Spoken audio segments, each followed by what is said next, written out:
Well, hello everyone, welcome back to the channel. Today is brake day. I'm going to replace the rear brake pads on my bike, and these are the brake pads I went with. EBC brakes, sintered. I like that too. I got these from J&P Cycles. I was on their website and I've mentioned their name before on my videos. I like those guys, I like their products, and the shipping's pretty quick. I'm actually pleased with the speed these came, although it did get delayed one day, no biggie. I did the bike finder and put all the bike information in. These came up. I'm gonna get them out of the package and get them on the bike.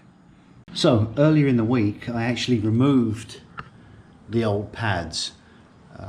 I thought these new pads were going to come a little bit quicker, so I got to jump on the job.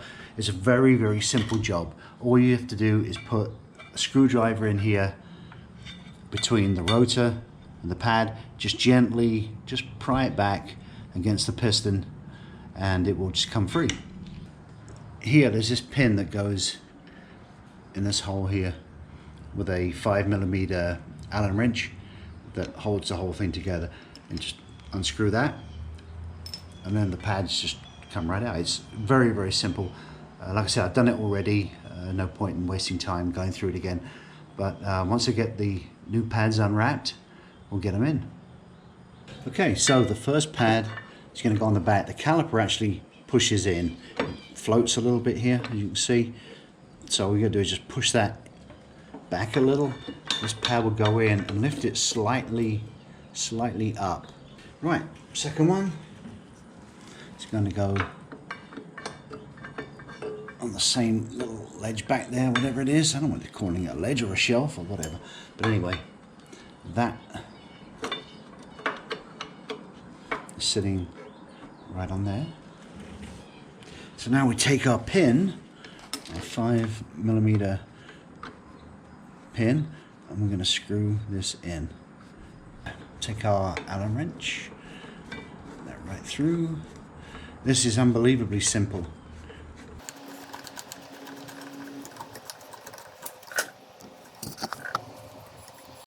So right here is my new snap-on digital torque wrench.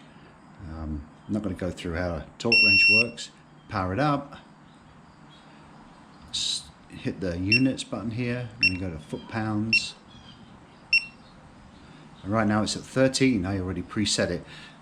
So back right there, and she's all set to go.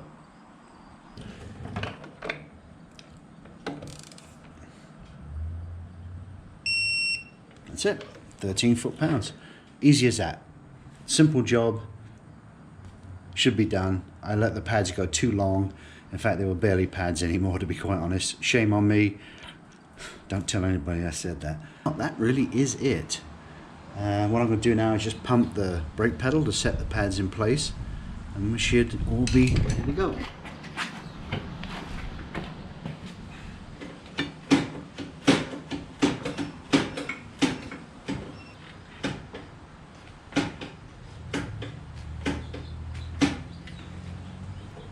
So that's pumped, set into place, and that really is the job. It took me 10 minutes to take the pads off. Not even, geez, that's wildly overestimating it. Probably 5, quite honestly. But to put this back on was 6 minutes, maybe 6.5. So really simple job. I do have the bike up on 2x4s here, and put it up there with the jack over there. Set it nice and level. I do like working on a level bike. I don't care much to work off a side stand, but there's no harm in doing it on a side stand. I just prefer to have the bike up level, straight. So anyway, I hope you're having a great weekend. Hope you're going to get some riding in. The weather's going to be beautiful here in Wisconsin. I look forward to seeing you again on the next video. Until then, cheers and take care. Oh, and also don't forget to put this little dust cap in there. There you go.